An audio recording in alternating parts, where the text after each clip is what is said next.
خوش آمدید۔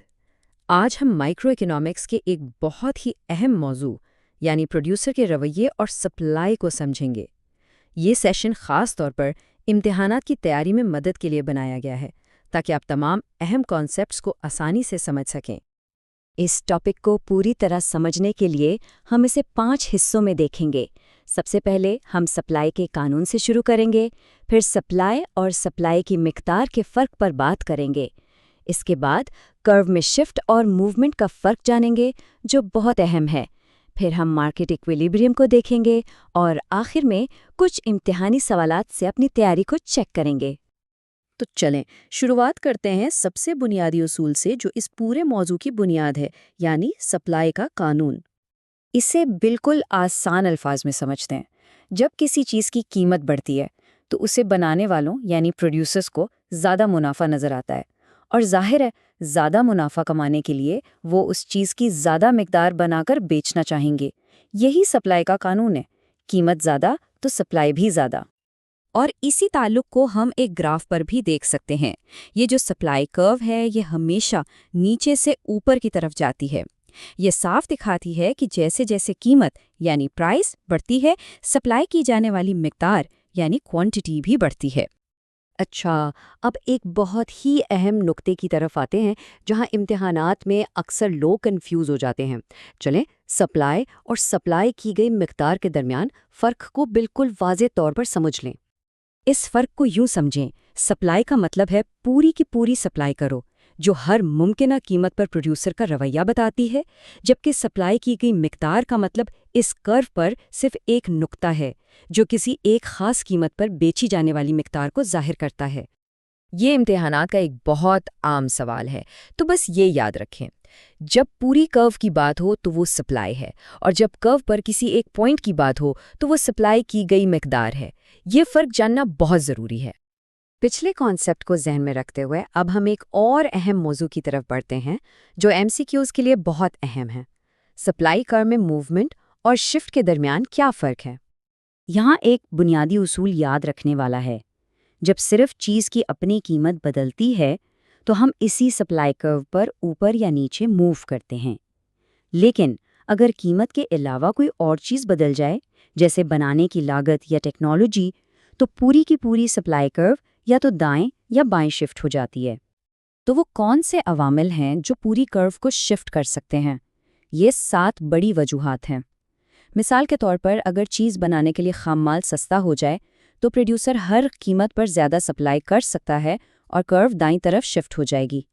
اسی طرح اگر حکومت ٹیکس بڑھا دے تو منافع کم ہو جائے گا اور سپلائی بھی کم ہوگی، جس سے کرو بائیں طرف شفٹ ہو جائے گی۔ آئیے اس ٹیبل سے کچھ مثالیں دیکھتے ہیں تاکہ بات اور واضح ہو جائے۔ اگر گاڑی بنانے کا کوئی نیا سستا طریقہ آ جائے تو یہ پروڈکشن کی ٹیکنیک میں بہتری ہے، لاگت کم ہوگی، سپلائی بڑھے گی اور کرو دائیں طرف شفٹ ہو جائے گی۔ دوسری طرف اگر حکومت فیول پر نیا ٹیکس لگا دے تو لاگت بڑھ جائے گی، سپلائی کم ہوگی اور کرو بائیں طرف شفٹ ہو جائے گی۔ اچھا، سپلائی کو تو ہم نے سمجھ لیا۔ اب دیکھتے ہیں کہ ڈیمانڈ کے ساتھ مل کر مارکیٹ میں قیمت کیسے طے کرتی ہے، اور یہ بھی جانیں گے کہ حکومتیں کبھی کبھی اس میں کیسے مداخلت کرتی ہیں۔ مارکیٹ کا توازن یا ایکویلیبریم وہ پوائنٹ ہے جہاں سپلائی اور ڈیمانڈ کرو ایک دوسرے سے ملتے ہیں۔ اس پوائنٹ پر قیمت ایسی ہوتی ہے کہ جتنی چیزیں بیچنے والے بیچنا چاہتے ہیں، خریدار اتنی ہی خریدنے کو تیار ہوتے ہیں، نہ کوئی کمی نہ کوئی زیادتی۔ لیکن کیا ہو اگر قیمت اس توازن پر نہ ہو؟ اگر قیمت بہت زیادہ ہے تو مارکیٹ میں چیزیں بکنے سے رہ جائیں گی، اسے سرپلس کہتے ہیں، اور قیمتیں خود بخود نیچے آ جائیں گی۔ اور اگر قیمت بہت کم ہے تو مانگ بہت زیادہ ہوگی اور چیزیں کم پڑ جائیں گی، اسے شارٹیج یا قلت کہتے ہیں، اور قیمتیں اوپر چلی جائیں گی۔ حکومتیں کبھی کبھی قیمتوں پر کنٹرول لگاتی ہیں۔ پرائس سیلنگ کا مطلب ہے ایک زیادہ سے زیادہ قانونی قیمت، جیسے گھروں کا کرایہ کنٹرول کرنا۔ چونکہ یہ قیمت توازن سے کم ہوتی ہے، اس لیے مارکیٹ میں قلت پیدا ہو جاتی ہے۔ دوسری طرف پرائس فلور ایک کم سے کم قانونی قیمت ہے، جیسے کم سے کم اجرت۔ چونکہ یہ توازن سے زیادہ ہوتی ہے، اس سے سرپلس پیدا ہوتا ہے۔ ٹھیک ہے، اب وقت آ گیا ہے کہ جو کچھ ہم نے سیکھا ہے اسے ٹیسٹ کیا جائے۔ چلیں کچھ امتحانی طرز کے سوالات حل کرتے ہیں اور پھر آخر میں سب سے اہم نکات کو دہرائیں گے۔ پہلا سوال، سپلائی میں تبدیلی کو ڈیش کہا جاتا ہے۔ آپشنز ہیں شفٹ، موومنٹ یا میتھڈ۔ سوچیں کیا جواب ہوگا؟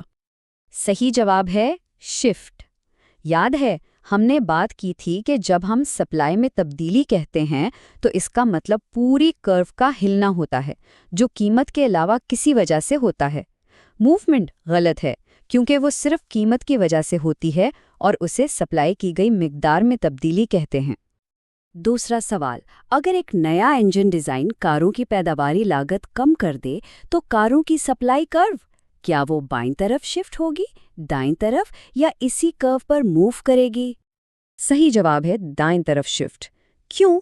کیونکہ پیداواری لاگت میں کمی ایک ٹیکنالوجی کی بہتری ہے۔ اس سے پروڈیوسرز کے لیے منافع بڑھ جاتا ہے، اس لیے وہ ہر قیمت پر زیادہ کاریں سپلائی کرنے کو تیار ہوتے ہیں۔ سپلائی میں اضافے کا مطلب ہے کہ کرو دائیں طرف شفٹ ہوگی۔ اور ہمارا آخری سوال، جب حکومت ایک مؤثر پرائس سیلنگ مقرر کرتی ہے تو مارکیٹ میں ڈیش پیدا ہوتی ہے، سرپلس، شارٹیج یا ایکویلیبریم؟ جواب ہے شارٹیج یعنی قلت۔ یاد کریں پرائس سیلنگ ایک قانونی زیادہ سے زیادہ قیمت ہے جو توازن سے نیچے رکھی جاتی ہے۔ اس کم قیمت پر خریدار زیادہ خریدنا چاہتے ہیں لیکن بیچنے والے کم بیچنا چاہتے ہیں، جس کی وجہ سے مارکیٹ میں چیزوں کی قلت پیدا ہو جاتی ہے۔ اور آخر میں یہ وہ سب سے اہم باتیں ہیں جو امتحان کے لیے لازمی یاد رکھنی ہیں۔ سپلائی کا قانون، کرو اور پوائنٹ کا فرق، اور خاص طور پر موومنٹ اور شفٹ کا فرق۔ یہ بھی یاد رکھیں کہ پرائس سیلنگ قلت پیدا کرتی ہے جبکہ پرائس فلور سرپلس۔ ان نکات پر اچھی گرفت آپ کو امتحان میں بہت مدد دے گی۔